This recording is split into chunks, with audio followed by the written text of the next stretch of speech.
Um estudo no livro de Juízes, capítulo 6 de Juízes. Vamos meditar um tempo sobre isso. Hoje começo. Vamos ler Juízes 6, primeiros 6 versos, que revelam uma situação. Mas é importante que nós possamos tomar isso para a nossa vida, né? Entender que isso diz respeito a todos nós, em nome de Jesus. Amém? Juízes 6:1 diz assim: De novo, os israelitas fizeram o que o Senhor reprova. E durante 7 anos, ele os entregou nas mãos dos midianitas. Os midianitas dominaram Israel, por isso os israelitas fizeram para si esconderijos nas montanhas, nas cavernas e nas fortalezas. Sempre que os israelitas faziam as suas plantações, os midianitas, os amalequitas e outros povos da região a leste deles as invadiam. Acampavam na terra e destruíam as plantações ao longo de todo o caminho, até Gaza, e não deixavam nada vivo em Israel, nem ovelhas, nem gado, nem jumentos. Eles subiam trazendo seus animais e suas tendas, e vinham como enxames de gafanhotos. Era impossível contar os homens e seus camelos. Invadiam a terra para devastá-lo. Por causa de Midian, Israel empobreceu tanto que os israelitas clamaram por socorro ao Senhor. Amém? Só para a gente começar aqui a pensar um pouco em alguns contextos da vida, né? Mas você sabe que quando a gente lê a Bíblia, tem um fato que eu chamaria de talvez inquestionável, que é que nós, seres humanos, nós somos responsáveis por grande parte das nossas aflições, né? Lógico que tem aflições que nós não causamos, né? Isso é meio óbvio. Nem tudo. Elas existem pelo simples fato de que o mundo está cheio delas, né? Aliás, Jesus havia alertado em João 16:33 o quê? Digo essas coisas para que em mim vocês tenham paz. Mas neste mundo vocês terão aflições, mas tem de bom ânimo, calma, se animem, porque eu venci o mundo cheio de aflições. Então veja, sim, existem muitas aflições que se abatem sobre nós, nossa história, que nós não causamos, e elas acontecem simplesmente porque elas fazem parte do mundo, né? Agora, eu hoje queria colocar um pouco um outro lado, porque eu gostaria de dizer que esse não é o nosso maior problema. Essas aflições que o mundo tem para nos oferecer. Por quê? Ora, porque essas nós podemos vencer. Aliás, nós podemos vencer todas, mas essas eu acho que são mais fáceis. Porque Jesus disse que ele venceu um mundo cheio de aflições, porque se com ele nós estivermos, nós também vamos vencer. Nós também teremos vitória sobre todas elas e nós vamos viver em paz. Essa é a promessa do nosso Deus, sim ou não? Amém? Então, essas aflições que o mundo apresenta diariamente, eu arrisco dizer que talvez sejam mais fáceis de vencer. Porque nós somos povo de Deus, nós contamos com o Senhor conosco e Ele vai nos ajudar. Agora, hoje eu gostaria de meditar talvez sobre o outro lado da moeda e esse momento da leitura, porque existe, eu penso que esse é um problema maior, aflições que atingem a nossa vida por escolha nossa. Por escolha nossa. Não é o mundo que é o culpado, muito menos o diabo, não é a sua vizinha, mas somos nós e as nossas obstinações que atraem toda a gama de aflições para a nossa vida, para o nosso dia. Aliás, às vezes a gente é craque nesse negócio, né? E eu queria pensar nisso. Dentre os muitos testemunhos que eu queria dizer para você dessas, eu chamaria de escolhas equivocadas, nós temos o livro de Juízes. E ele é muito desse contexto, é disso que fala o texto. O livro de Juízes fala de um período bíblico, que nós vamos estudar um pouco, que se dá depois que Josué morreu. Com a morte de Josué e depois que Josué morreu, não se levantou nenhuma grande liderança em Israel mais. E aí você pergunta, por quê? Porque Deus estava castigando o povo? Não. Porque em um momento de grande aflição, que o povo estava escravizado no Egito, Deus levantou Moisés, não foi? O povo clamou e Deus levantou. Quando Moisés morreu, o Senhor teve cuidado e levantou Josué. Agora veja, depois que Josué morreu, Deus não levantou nenhum outro grande líder. Sim, por quê? Bom, a verdade mesmo é que a obstinação do povo se tornou tão grande, chegou num nível insustentável. Não estava legal. Essa coisa de atrair, não estava legal. Veja, ainda antes de Josué morrer, essa já era uma realidade. O povo estava idolatrando, cada um cuidando do seu próprio interesse, idolatrando cada um na sua casa e do seu jeito, ou seja, afastando Deus das suas vidas. E só para você entender, não foi à toa que o livro de Josué termina. Antes de morrer, o que Josué fez? Ele viu a situação, que já não estava boa, e ele conclamou o povo a uma assembleia na cidade de Siquém. Chamou uma grande assembleia, Josué 24:15, e eu estou dizendo isso para você entender o contexto. Já antes de Josué morrer, no final, Josué 24:15, ele diz: mas se vocês se recusarem a servir ao Senhor, escolham hoje a quem vocês vão servir. Escolherão servir os deuses os quais os seus antepassados serviam além do Eufrates? Ou aos deuses dos amorreus, cuja terra vocês habitam? Quanto a mim, eu e minha casa serviremos ao... Por que Josué falou isso? Ele diz, vocês podem escolher, porque se não agrada a você servir ao Senhor, vocês podem fazer o que vocês bem entenderem com a vida de vocês. Se vocês quiserem idolatrar, pode idolatrar, vocês podem adorar quem vocês quiserem, mas eu estou velho para esse negócio, então eu tenho que dar esse testemunho para vocês. Eu e minha casa, no entanto, somente adoraremos ao Senhor, o nosso Deus, e ponto. Por que ele disse isso? Porque existia já um ambiente no final da sua morte, antes do livro de Juízes, que era esse. A razão não é outra, o fato de que o povo estava adorando, e não estava adorando somente ao Senhor. Então esse é o contexto que nós vamos entrar no livro de Juízes. Deus tem dificuldade de estar nesses lugares e nessas vidas. E por essa razão, depois que Josué morreu, não se levantou outro grande líder. Deus não levantou outro, e foi por isso que, junto com toda essa adoração indevida, Israel começou a viver um período horrível, porque começou a ser invadido e oprimido pelos povos vizinhos. É o livro de Juízes. Tudo bem? Está entendendo aqui o contexto? Importante para entender tudo que nós vamos ler. Veja, como o nome de Deus é amor, né? O nome dele é misericórdia, aliás. O povo passava anos, às vezes o livro diz décadas, sendo oprimido por algum inimigo. Mas em todas as situações, no pior momento, quando eles não aguentavam mais, sabe o que eles faziam? Eles se lembravam que tinha o Senhor. Eles se lembravam de Deus e por isso eles clamavam. Clamavam pelo Senhor, e adivinha?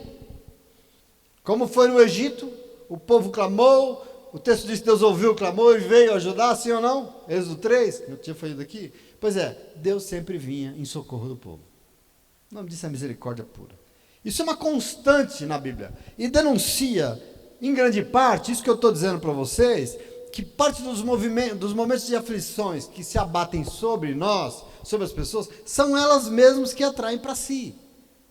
A gente parece que tem um imã. Aqui no livro, nesse livro que nós estamos lendo, por exemplo, por várias vezes essa era a realidade. E você, quando você conhece o livro disso, você vai lendo. E levantava um juiz e tal, e quando a coisa estava mal, sofrendo, eles clamavam, e o Senhor levantava um líder. Um líder, e esses líderes eram conhecidos como juízes. Tem vários. Aqui nós vamos começar em capítulo 6, um que se chama Gideão, né? O famoso Gideão. Mas nós vamos pensar um pouco neles. Não existiam reis nesse período. As cidades, cada cidade, estado tinha um rei. O povo de Israel não tinha uma cidade fixa e não tinham reis. E esses juízes, então, eram as lideranças que julgavam as causas do povo. Eles faziam os julgamentos e no momento de aflição eram as pessoas que conduziam o povo para o lugar devido. Veja, os israelitas experimentavam um tempo de paz, depois disso, um tempo de tranquilidade, mas acontecia o quê? Eles tornavam-se desviados dos caminhos, eles tornavam errar, eles tornavam fazer o que não agradava ao Senhor, e adivinha? Lá vem a aflição. As aflições se tornavam medida da sua vida. Quem traz as aflições? Castigo de Deus. Não, em nenhum momento. Nós lemos aqui, começamos no início, porque diz que de novo, mais uma vez, novamente, os israelitas fizeram o que o Senhor reprova. E por isso o Senhor, o que ele faz? Simplesmente se afasta. O Senhor se afastou e o povo ficou então desprotegido, entregue nas mãos dos inimigos. Isso é um processo, é assim que acontece. Desta vez, que nós começamos a ler, eles já estavam sob esse jugo há 7 anos. Há 7 anos já estavam sob essa opressão e as aflições que eles mesmos causaram pela desobediência. E quem estava invadindo o povo aqui era um povo chamado Midianitas, era o povo de Midian. Veja, esse povo era um tanto quanto esperto. Por quê? Porque eles não invadiam para matar, para acabar com tudo. Não era essa a realidade. O que estava acontecendo com o povo? Quando os midianitas invadiam, eles roubavam tudo.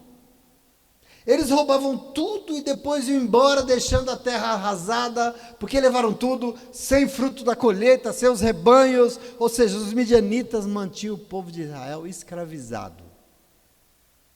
Eles trabalhavam, e na hora de usufruir da colheita, eram roubados. Escravo. A situação aqui é de escravidão. Eles permitiam que eles levassem a sua vida normalmente, trabalhavam, organizavam seus rebanhos, plantavam, colhiam, e na época da colheita, vinham, o texto diz, como gafanhotos, e roubavam tudo. Percebeu o que nós lemos? Sempre que os israelitas faziam as suas plantações, os midianitas, os amalequitas, outros povos do leste, invadiam, acampavam na terra, destruíam as plantações ao longo de todo o caminho, ou seja, roubavam tudo até Gaza, e não deixava nada vivo em Israel, os animais levavam tudo, nem ovelhas, nem gado, nem jumentos, invadiam a terra para devastá-la, para roubar. Por causa de Midian, Israel empobreceu tanto, chegou no fundo do poço, e lá no fundo do poço fizeram o quê? Que os israelitas clamaram por socorro ao Senhor. Viu o que eu falei, como funciona? Quer dizer que aquela situação do Egito bateu a porta de novo. Por quê? A escravidão volta, sim ou não? Ela sempre volta. E é importante você entender isso. Tudo o que eles produziam, debaixo de muito trabalho, de muito suor, ficava para os inimigos. Escravidão. O que é escravidão? Escravidão é um outro manda na vida, sim ou não? Do escravo. O escravo não tem autonomia. Um outro subjuga, um outro oprime, um outro rouba tudo que é dele. Escravidão. Um escravo não manda na sua vida, outra pessoa manda nele. Isso é escravidão. Não lembra nada para vocês? Coisas mandam nele. Ele não é livre para decidir nem sobre si mesmo. Ele nem isso consegue. Um escravo é uma mercadoria, não é um ser humano. É uma situação horrorosa que nós precisamos entender, porque nós vivemos um mundo cheio de aflições que querem nos escravizar, e nós temos que aprender com isso em nome de Jesus, entendeu? O povo trabalhava como louco, mas mesmo assim tudo era roubado, e o texto esclarece que por isso o povo empobreceu, numa medida, num tanto, que a única alternativa que eles encontraram era o quê? Foi se lembrar do Senhor, o nosso Deus. Só nessa hora parece que se lembra, né? Não foi assim lá no Êxodo também? Quem se lembra do Êxodo? Pois é, tanto lá no Êxodo, como aqui no livro de Juízes, como hoje em dia não é diferente. Meu irmão, ser humano tem uma tendência de se entregar a situações que causam muita aflição. Nós gostamos disso. A gente se aflige, principalmente são situações que nos escravizam. Eu quero que você entenda isso em nome de Jesus. Jesus diz que o mundo é cheio de aflições, não disse? No Evangelho de João. E além de vivermos nesse mundo aflito, presta atenção aqui, as nossas obstinações, as teimosias, os egoísmos, tornam a vida tão difícil, que a única comparação possível é que torna a gente escravizado. Ser humano perde o controle sobre a sua própria vida. Outras situações mandam nele, outras pessoas mandam, situações oprimem, situações subjugam, a pessoa não tem saída, ela não sabe o que fazer. O que é isso? São aflições tão profundas que escravizam a pessoa, ela não tem escolha. Quantos não tiram a própria vida por falta de decisão? Não tem escolha. E eu quero que você tome posse disso. Porque, meu irmão, minha irmã, o mundo tem um jugo pesado para colocar no pescoço das pessoas. É tudo que ele tem. E todos nós estamos sujeitos a isso. Estamos, afinal, é no mundo que nós vivemos, sim ou não? Jesus disse, olha, vigia, porque lá no mundo que tem aflição. E ele disse, esse jugo pesado que é colocado sobre o pescoço de vocês, eu quero tirar daí. Então, veja, é fundamental que nós possamos nos colocar diante do Senhor, porque se além do mundo, ainda nós ficarmos reféns das nossas teimosias, se além das aflições do mundo, nós ficarmos reféns das nossas obstinações, a vida vai complicar muito. Você entende isso? A vida fica muito difícil. Porque o que não falta por aí são situações de escravidão. Os ambientes de trabalho, por exemplo, se tornam às vezes, sim ou não? Às vezes relacionamentos, casamento. Quantas mulheres não vivem em casamentos aí baseados na opressão? A pessoa está no casamento, ela está com medo de morrer, está com medo de ser espancada. Quer dizer, são relacionamentos que escravizam. Quantas pessoas, por exemplo, religião. Você quer um negócio que escraviza a gente mais do que religião? Religiões que colocam no pescoço das pessoas um jugo, um peso da culpa. Eles inventam tanta doutrina, tanto pode, não pode, e aquilo faz a pessoa ficar culpada. É um monte de norma para pesar e fazer com que a pessoa se sinta em falta com Deus, em falta com alguma coisa, a pessoa se sente culpada. Isso é religião? Não, isso é escravidão. Não é religião. Isso bate de frente com o que a gente vê em Jesus. Quem se lembra da mulher que foi pega em flagrante adultério, em pecado, na cama de outro homem? O que a religião faz? Joga a culpa, aponta o dedo, mata ela, porque é o que ela merece. E Jesus faz o quê? Aponta o dedo e fala, mata ela? Não. Eu quero que você entenda, nessa noite, lendo este momento da palavra de Deus, nós somos conclamados a pensar, onde é que Deus está nessas realidades tão aflitas e escravizantes? Cadê o Senhor? Quando nós lemos a palavra de Deus, você sabe o que nós descobrimos? Que Deus nunca esteve e nunca estará em nenhuma situação que escravize ninguém. Eu quero que você tome isso para você nessa noite, em nome de Jesus.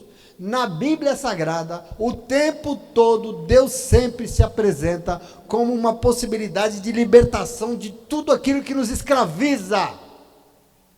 A Bíblia Sagrada diz com todas as letras, que foi para a liberdade que Cristo nos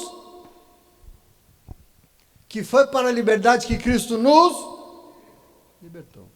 2 Coríntios 3,17 diz que, ora, o Senhor é Espírito, e onde está o Espírito do Senhor, aí há escravidão?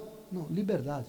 O processo de Deus é um processo de libertação de tudo aquilo que quer nos acorrentar, seja um jugo, seja uma acusação, seja o diabo, seja algo que é um peso. Deus é o Deus que nos liberta, por exemplo, de todo medo. Medo é algo que nos escraviza, porque a palavra diz que o verdadeiro amor liberta de todo medo. Você conhece a história? O perfeito amor de Deus joga fora todo medo. 1 João 4,18. No amor não há medo. Pelo contrário, o perfeito amor lança fora o medo, porque o medo é um processo de escravidão. Por exemplo, a religião usa o medo para escravizar as pessoas. E Jesus? Jesus quer amar na medida de afastar todo medo, porque ninguém que tem medo ama. E a medida de Deus não é o medo, é o amor. Se você não é capaz de amar a Deus porque você tem medo dele, você não entende o Senhor, você não consegue se relacionar com o Senhor. Isso é importante entender. Querido, se a religião é baseada na possibilidade dessa colocar medo para dominar as pessoas, essa religião não pode ser de Deus, é de outra, mas de Deus não é. Então, veja, quando a humanidade vivia escravizada pelo pecado, o que Deus fez? Deus enviou o seu Filho unigênito para nos dar a liberdade que só Ele pode dar. Para que Jesus veio à Terra? Para nos libertar, sim ou não? A presença de Deus sempre produz libertação. E a pergunta boa é, e a ausência? E a ausência? Bom, a ausência significa aflição e escravidão. Você entende a medida aqui do livro de Juízes? Durante 400 anos, por exemplo, o povo estava escravizado no Egito, e estava escravizado, e a razão é que Deus lá não estava com eles. Por isso estavam escravizados. Deus estava lá no Egito? Desculpa, nenhum minuto. E aí sobrou escravidão. Enquanto o povo se entregava aos seus próprios interesses aqui no livro de Juízes, por exemplo, a ausência de Deus era um fato, e por isso sempre sobrava o quê? Escravidão. Porque Deus não está. Agora, preciso que você entenda o quanto essa ausência é prejudicial, e nós temos que tomar posse disso. E por isso nós temos que renunciar ao quê, pastor? Às nossas teimosias, as nossas obstinações, a querer sempre fazer as coisas na nossa medida. Nós temos que admitir que nós precisamos dele, que a medida é dele. Nós temos que buscar no Senhor o bom ânimo para vencer, como Jesus nos disse. Olha como isso é importante em nome de Jesus, porque não adianta estar na igreja, não adianta dizer que é convertido, se a gente é guiado por essa teimosia nossa, e não ceder aquilo que o Senhor espera de nós. Porque isso nos escraviza. Eu quero que você entenda e leve para a tua casa hoje algo no teu coração. Presta atenção aqui, ó. Deus não deseja, e aliás eu arrisco dizer, Ele não se relaciona com escravos. Deus se relaciona com filhos e filhas amados. Deixa eu dar uma notícia para você. Você quer ir para o céu? No céu não tem escravo. Aliás, no céu não vai ter nem servo. Porque Jesus uma hora falou, nem servo eu chamo vocês mais. Porque eu quero mais, eu quero intimidade com vocês. Eu quero que vocês saibam tudo que está no meu coração, eu quero saber tudo que está no coração de vocês, porque eu quero vocês como meus amigos, não como servos. No céu não tem escravo, meu irmão. Não tem um senhor que manda no escravo. Não, no céu tem uma família, feita por um pai amoroso, seus filhos e filhas reunidos à sua volta. Essa relação precisa ser construída no nosso coração, porque nós temos uma tendência a nos escravizar a um monte de coisa, e quando a gente se escraviza, a gente está deixando de ser filho, filha. Então o processo do Evangelho é conseguir transformar e fazer com que os filhos deixem de ser escravos, porque nós temos a tendência a nos escravizar, o pecado faz isso em nós, e nós não somos escravos em nome de Jesus. Por exemplo, uma pessoa que é escrava de si mesma, por quê? Porque ela só consegue pensar nela mesma, ela não pensa em nada além dela mesma. É uma pessoa o quê? Escrava. De quem? Dela. Por exemplo, tem gente que é escravo dos seus traumas. Aconteceu lá atrás. Tá bom. E aconteceu. E foi triste. Poxa, meu Deus. Aconteceu um acidente, sei lá. Um trauma, uma agressão, um rompimento, um trauma. Mas a pessoa, ao invés de se libertar disso, e está na memória, mas não me fala, não, ela continua escravizada daquilo. É uma escravidão. De uma história ruim, né? Tem gente que é escrava dos fantasmas aí que não existem. Gente que fica vendo a avó no quintal. Gente que é escravo do esqueleto. É um inferno isso. Ih, meu Deus! São situações de aflição que nos escravizam. E aí, cadê o Senhor? Não tem, meu irmão. Gente assim não consegue se relacionar com Deus na medida que ele pensa, na medida que ele deseja, não consegue. Por exemplo, uma pessoa que é escrava do trabalho, vive para trabalhar e trabalha para quê? Para viver, né? Vive para trabalhar e vive para viver, vive para trabalhar, trabalha para viver, escrava do trabalho. Ela até consegue ganhar dinheiro, mas quando ganha dinheiro, sabe o que acontece? Fica escravo do dinheiro. Meu Deus do céu. Parece que é uma propensão do coração humano, meu Deus, e nós temos que entender, porque uma pessoa dessa, alguém assim, não entende o Senhor, não sabe o que é a vida de Deus, e não vai conseguir nunca se relacionar com o Senhor de acordo com o que Ele espera de nós, porque Deus não se relaciona com escravos, Deus se relaciona com filhos e filhas libertos pelo sangue de Jesus Cristo. Tem gente que é escravo do medo, né? Paralisa medo, sim ou não? Pessoa insegura, pessoa ansiosa. Deus ama a gente assim? Lógico que ama com toda a força do seu coração. Deus ama, mas isso é um problema, porque a pessoa não entende que a presença de Deus junto com ela é o que dá segurança, é o que dá confiança, é o que faz ela se levantar. E por não entender isso, ela não consegue se relacionar com o Senhor na medida que Ele deseja se relacionar com ela. Por quê? Porque ela é escrava de algo que impede ela de viver a plenitude do Senhor. Você está entendendo isso? Vocês estão entendendo essa palavra, sim ou não? Eu conheço crente que é escravo de conta para pagar. Trabalha só para pagar conta. Por mais que isso seja, eu não sei se é exatamente isso que Deus espera de nós, né? Sim ou não? Por quê? Porque Deus quer entrar na história de vida e Ele quer libertar de todo tipo de escravidão, seja ele qual for. Sim ou não? Deus quer nos ensinar a ter sabedoria com a nossa vida, com o nosso trabalho, com o nosso dinheiro. Ele quer nos libertar, porque diante de Deus não cabe escravo de nada. Por essa razão, não por acaso, ou por nenhuma obrigação, nós precisamos estar aqui hoje, lendo a palavra de Deus, e é por isso que nós vamos, para entender onde é que está a nossa fonte de esperança, para entender, meu irmão, porque nós não podemos desanimar. Jesus disse que nós não poderíamos, pelo contrário, por isso, lendo o livro de Juízes, eu vejo que mediante a súplica, o Senhor vem. Quando o povo de Deus suplica, mesmo que esteja no pecado, Deus vem, e Ele vem para libertar de toda situação de escravidão. É isso que Ele faz. Porque Ele deseja a adoração de filhos e filhas amadas que se reúnem para celebrar a alegria da presença dEle. Culto tinha que ser isso. A gente faz culto aqui? O que é culto para nós? Às vezes culto é vir na igreja, né? para adorar o Senhor. Culto devia ser uma coisa maior. Culto é uma reunião de família que se ama em liberdade e que está muito feliz só porque está junto. Isso é culto. A minha alegria é vir, eu quero me reunir com os meus irmãos e irmãs, junto com o nosso Pai. É um grande momento de alegria e liberdade. Não é essa coisa formal, né? Ritual, chata, que a gente... Não, isso é culto. Você veio aqui hoje não para um culto somente, você veio hoje aqui para se reunir com um Pai que te ama e Ele tem um projeto de libertação para você. Nós temos que tomar posse disso em nome de Jesus, amém? É isso que você veio fazer aqui hoje.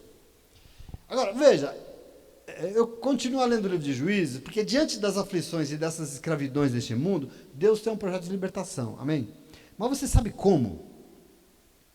Nós vamos falar de vários, mas hoje eu vou falar um, porque eu acho que não dá tempo de falar mais. Você sabe como? E a primeira coisa que eu queria dizer para você é mandando uma palavra para nos dar um caminho de libertação. A palavra. Leia comigo versículo 7 do capítulo 6. Vou ler do 7 ao 10. Observa. Quando os israelitas, na sequência, clamaram ao Senhor por causa de Midian, ele enviou o quê? Um exército? Ele enviou aviões supersônicos do Trump? Não, ele enviou um profeta.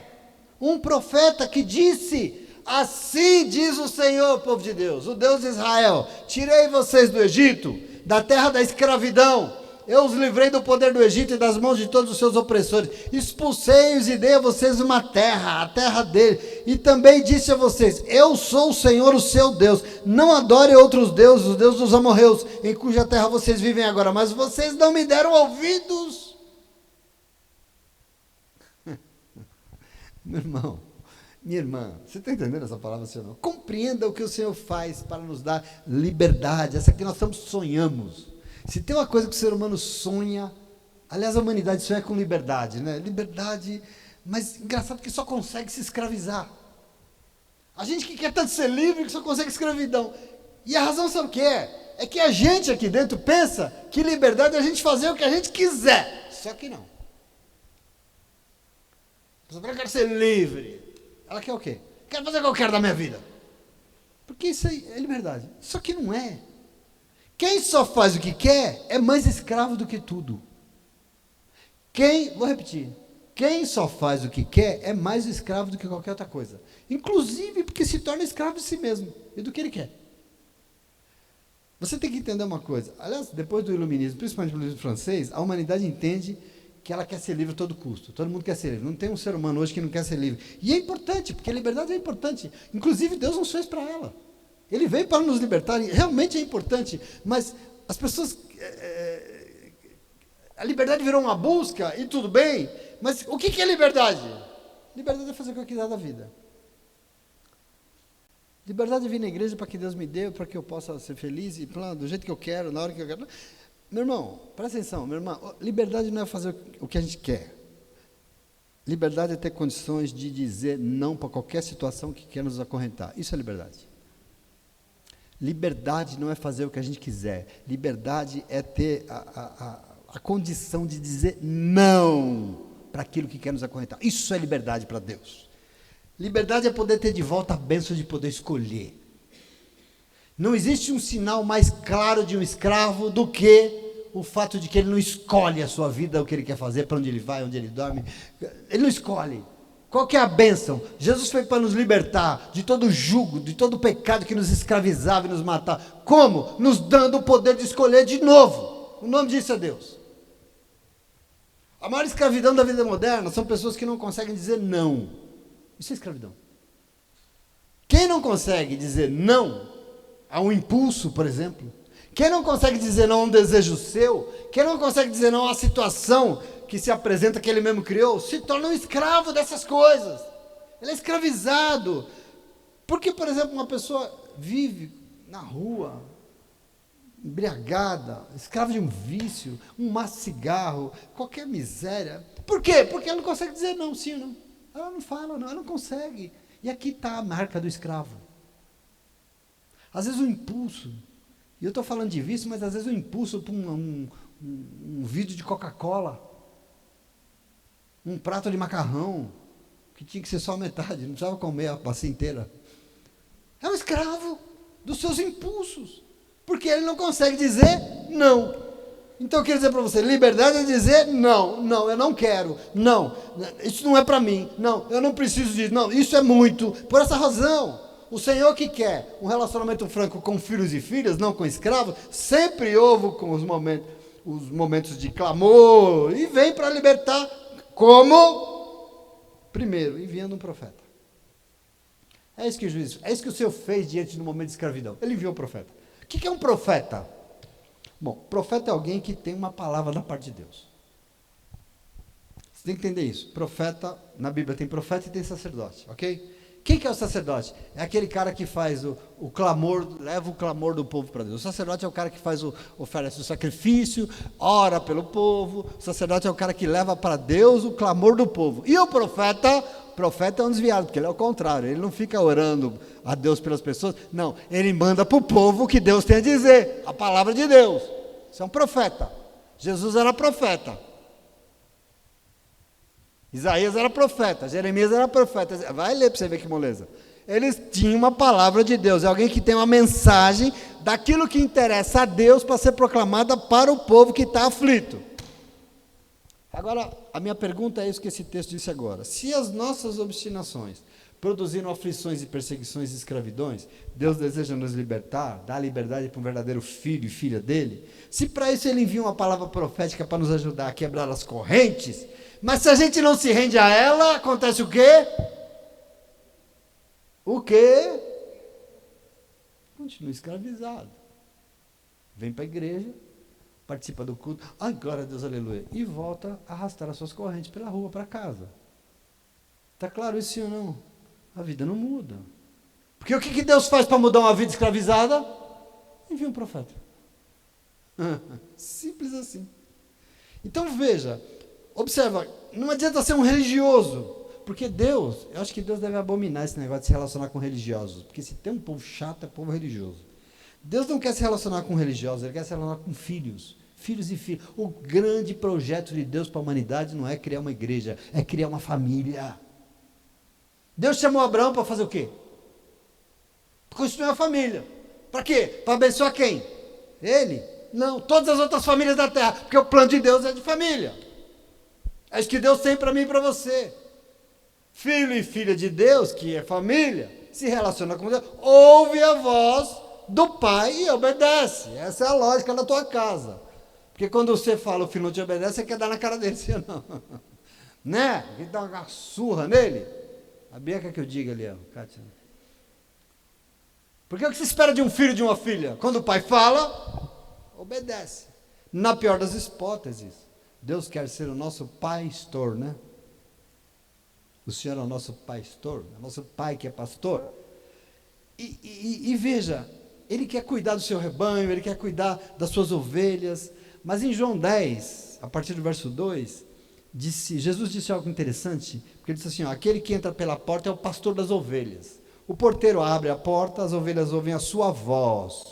Ele chama com a sua voz as ovelhas pelo nome e leva elas para fora. Depois conduz para fora todas as suas ovelhas, ele vai adiante delas, essas seguem. Por que segue? Porque ele vai chamando e elas ouvem a sua voz, Jesus vai dizendo. Ele fala, a ovelha ouve, esse é o meu pastor, e vai atrás dele e segue. Estou falando da ovelha? Não, estou falando da sua vida. Está entendendo aqui, sim ou não? O pastor é aquele que fala, por isso que Jesus disse que ele é o bom pastor. Quem é o nosso pastor? João 10, 11. Eu sou o bom pastor. E o bom pastor dá sua vida pelas ovelhas. Quem é o pastor? É o que usa a sua voz e fala, e a ovelha reconhece que é Deus falando, e eu vou atrás, eu vou obedecer, eu vou fazer o que a palavra me falou. Sim ou não? Está claro isso? Está claro isso, igreja? Portanto, veja, dele são os que ouvem a sua voz, e por ouvir a sua voz, obedece, seja filho, filha, seja ovelha, use a analogia que você quiser. Pois bem, foi essa palavra profética que Deus mandou para o povo no tempo de Juízes. Deus mandou dizer, vocês já foram escravos no passado, lembra do Egito? E eu livrei vocês da escravidão, eu cuidei de vocês, eu dei uma terra para vocês morarem, uma terra que vocês tinham tudo, eu expulsei os povos de lá para que vocês pudessem viver em paz, e tudo que eu queria, diz Deus, tudo que eu queria era ser o Senhor, o Deus de vocês, tudo que eu queria era ser um pai que fala e vocês ouvem. Mas vocês fizeram o quê? Adoraram outros deuses. Eu falei, mas vocês não me deram ouvidos. Tem uma medida aqui, sim ou não? Você entende como é que a gente atrai aflição? Como a gente se torna escravo? Como a gente não dá ouvido? O que o Senhor está dizendo aqui? Toda essa aflição e essa escravidão que vocês estão vivendo, disse a palavra de Deus do profeta, não tem nada a ver com midianitas. Não tem nada a ver com... Não, é com vocês o negócio. Vocês são escravos hoje, toda essa aflição, toda essa miséria, essa pobreza é porque vocês não me deram ouvido. Porque se vocês me dessem ouvido, se vocês ouvissem as minhas palavras e obedecessem, não tem midianita, não tinha aflição, não tinha escravidão, não tinha nada. Porque eu, o Senhor, teria libertado vocês de toda escravidão, como eu já fiz no passado. Entende aqui? Eu não sei se você compreende, eu quero que você coloque isso na nossa perspectiva, na nossa história de vida, na história de vida das pessoas que você conhece. Isso fala de nós, sim ou não? Isso fala de uma possibilidade, nós temos que aprender isso, porque as aflições existem e o mundo está cheio delas. Mas eu sou o Senhor, o seu Deus, eu quero me relacionar com filhos e filhas amadas, e para esses e essas eu tenho libertação de toda opressão, de toda escravidão. Eu tenho certeza, se eu perguntar para você, qualquer um de vocês, não vai ser nada difícil se lembrar que nesse exato momento tem alguém que você conhece que está escravizado por algo ou por alguém. Sim ou não? Aliás, a nossa lista de oração de segunda-feira que eu diga, né? Quantas situações que a gente ora de segunda-feira aqui por pessoas escravizadas e aflitas e sofrendo, e a saúde mental, e a problema não sei o quê. Querido, em nome de Jesus, o diabo é mestre nesse negócio de fazer a pessoa arrastar corrente, ele sabe de tudo. Tem gente que não vive, arrasta corrente. Mas a pergunta é, por que será? E eu estou em Juízes. Porque isso acontece, muitas vezes a gente nem se dá conta, mas o tempo passa e a pessoa começa a confiar em tanta coisa, ela confia em tanta coisa. Ela confia no emprego que vai resolver. É o dinheiro que vai dar certo, é no casamento, ele confia na carreira, confia na família. Ou então, o maior dos problemas, ela começa a confiar nela mesma, ela começa a confiar nas suas próprias forças, e sabe o que sobra? O que sobra? Aflições e escravidão. Por quê? Ora, porque colocar qualquer coisa no lugar que cabe somente ao Senhor, produz uma reação meio natural. Qual? O afastamento de Deus. Por quê? Porque Deus quer se afastar de nós? Não, porque nós colocamos outra coisa no lugar que é dele. Simples assim, papo reto. Deus não se afasta, mas nós colocamos outra coisa no lugar dele, então nós nos afastamos dele. Compreende isso? A decisão de colocar a nossa confiança em outras coisas que não o Senhor, na Bíblia tem um nome pesado, sabe qual é o nome disso? Idolatria. Idolatria. E isso é o pior dos pecados na Bíblia. Toda relação decente é baseada, sabe em quê? Em confiança. Você se relaciona com alguém, se essa relação ela é digna, ela é saudável, ela é baseada em confiança. Nós nos relacionamos com quem nós confiamos. Então veja, imagina na relação desse pai tão amoroso com seus filhos e filhas que ele ama tanto. Em tudo, pressupõe o quê? Confiança mútua. Você confia no Senhor? Deus quer confiar em nós também. Você entende isso? Ele quer também confiar, meu irmão. Veja, quando as pessoas decidem colocar a confiança delas em outras coisas, elas vão começar a se relacionar com essas coisas, ao invés de se relacionar com o Deus. Ela está confiando que aquela estratégia maravilhosa que ela teve vai resolver. Não vai. Aí você fala, não, pastor, mas eu posso ser meio apegado a isso aqui, mas eu creio no Senhor, eu quero o Senhor na minha vida. Mas aí eu digo para você não pode se esquecer que Deus falou em Isaías 42:8, eu sou o Senhor e esse é o meu nome, e eu não darei a minha glória para ninguém. A Bíblia diz que ele não divide a glória dele com ninguém, portanto é impossível querer dividir a glória do Senhor com qualquer coisa que seja, porque Deus não aceita, ele não aceita como nos castiga, não, ele simplesmente tira a mão, porque ele não aceita. Deus na tua vida é um só, não tem dois. Deus na tua vida não é o teu marido, a tua mulher, o teu dinheiro, a tua carreira, as tuas posses, os teus bens. Entendeu? Então, quando nós aceitamos nos relacionar com qualquer outra coisa que não seja o Senhor, e decidimos confiar nessas coisas, nós estamos o quê? Idolatrando. Nós estamos entregando a nossa confiança a quê? A um ídolo. E se você soubesse a quantidade de ídolos que nós temos no mundo, na nossa vida, na vida de evangélicos, por exemplo, porque a gente pensa que ídolo é só os católicos, né? A gente acha, né? Ídolo. A gente levanta ídolo para tudo quanto é lugar. A internet é um paraíso de ídolos. Por isso é importante a gente sempre se perguntar, meu irmão, o que é que está no centro do nosso coração? Essa é uma pergunta que tem que nos desafiar. O que é que tem sido mais importante? Na verdade, sem conversa fiada, o que é que tem ocupado a maior parte do nosso tempo? O que tem ocupado a maior parte dos nossos pensamentos? Às vezes nós somos ídolos de nós mesmos. Às vezes o problema se torna um negócio tão idolátrico. Então nós temos que ser sinceros, porque existe o risco de nós estarmos fazendo o que faziam esses israelitas, idolatrando por conta disso, afastando Deus das nossas vidas e vivendo nesse mundo por nossa própria conta e risco. E isso é um problema em nome de Jesus. Amém? Então entenda que um filho e uma filha de Deus não vive por sua própria conta. Não. A vida de um filho e de uma filha de Deus é da conta do Pai. Ele quer que você dê conta para Ele. E por isso Ele vai contar. E nós precisamos contar com a presença dEle na nossa vida, em nome de Jesus. Amém? A vida pode dar errado? Pode. Como pode? Mas entenda que se nós somos filhos e filhas de Deus, se nós confiamos inteiramente nele, nós nunca estaremos sozinhos, porque nós teremos Ele sempre querendo estar pertinho. O Pai vai estar conosco. Na vida de um filho, de uma filha de Deus, nada, nem ninguém nesse mundo pode ser mais importante do que a vontade soberana, do que a palavra e o plano que Ele tem para a nossa vida, em nome de Jesus. Amém? Você entende isso? Então, no livro de Juízes, nós temos exatamente essa situação que produziu tanta aflição, produziu tanta escravidão, porque a obstinação, a teimosia em não ouvir a voz faz com que Deus se ausente, e no ausentar, as aflições e as correntes tomam conta. Essa é a situação. Por essa razão, tem um conselho no Salmo 37:5 que diz o seguinte: entrega o teu caminho ao Senhor e faz o quê? Confia nele que ele vai agir.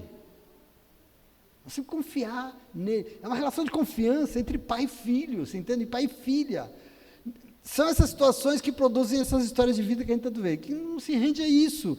Essa era a situação dos israelitas nesse tempo de Juízes. A ausência de Deus era um fato. E no momento que nós lemos já durava 7 anos. E era uma escravidão agressiva, violenta, e o povo passou a viver num estado de pobreza que dava dó, a destruição era muito grande, a opressão era tanta que os inimigos vinham, eles tinham que se refugiar em cavernas, né? O texto diz isso. Mas eu vou já encerrar, porque não pode, mas semana que vem a gente continua, tá? Por isso, meu irmão, presta atenção, nada desse mundo pode ter a prioridade que só o Senhor tem que ter na tua vida. Nada nesse mundo pode ser tão importante quanto a vontade de Deus para a tua casa, para a tua vida, para o teu lar, para os teus sonhos. Entenda isso, porque se tiver fatalmente, nós estamos atraindo aflições para os nossos dias. Nós estamos atraindo escravidão, nós estamos escravizando algo. E eu quero que você compreenda que é tudo que Deus não tem. O mundo tem isso, o mundo tem aflições que nos escravizam, mas o Senhor não. Quando se vive em constante aflição, se perde o ânimo de viver, acaba derrotado, ao invés de vencer, acaba escravizado, isso sim. Mas é tudo que Deus não tem para nós, em nome de Jesus. Então vamos ler o livro, vamos continuar lendo Juízes, e eu vou entrar na vida de Gideão para te explicar semana que vem, como é que Deus faz, quais são os processos. Se em primeiro lugar Ele manda uma palavra profética, porque Ele avisa, você não sofre uma opressão, uma aflição na tua vida sem que Deus antes te avisou. Isso não existe, Deus te avisou sim. Só que a gente escuta, eu avisei, eu falei. Vocês ouviram? E aí a aflição vem. E a gente, ao invés de tomar posse da palavra e do caminho que o Senhor vai escrever, a gente, aflito, acaba escravizado, em nome de Jesus. Amém? Não aceite jugo sobre a tua cabeça. O diabo não tem nenhuma autoridade sobre você. Na tua casa manda o Senhor e ninguém mais, em nome de Jesus. Amém? Então, em nome de Jesus, o Senhor pode, Ele tem solução para tudo. Não sei se você crê, mas Ele nunca abandona um servo, uma serva, um filho, uma filha. Nunca. Ele sempre vem em nosso favor. Então, com tudo isso, eu queria te lembrar, e eu termino dizendo, existem maneiras da gente vencer tudo isso. Existe maneira de se vencer a aflição, existe maneira de vencer a escravidão. Se alguma coisa está te oprimindo, tem maneira de vencer, e é isso que nós vamos aprender lendo isso em nome de Jesus. Amém? Começa com a palavra de Deus, espero que você tenha recebido essa palavra nessa noite, mas Deus não para, Ele tem planos para nos dar vitória, e é isso que Ele vai fazer em nome de Jesus. Amém? Você entendeu essa palavra? Não se coloque sobre qualquer coisa, não, e diga, não, nesse lugar aqui, no centro do meu coração, é o Senhor que habita, e nada mais vai estar. E Ele vai te ajudar, em nome de Jesus. Amém, e amém, e amém. Deus abençoe você. Glória a Deus.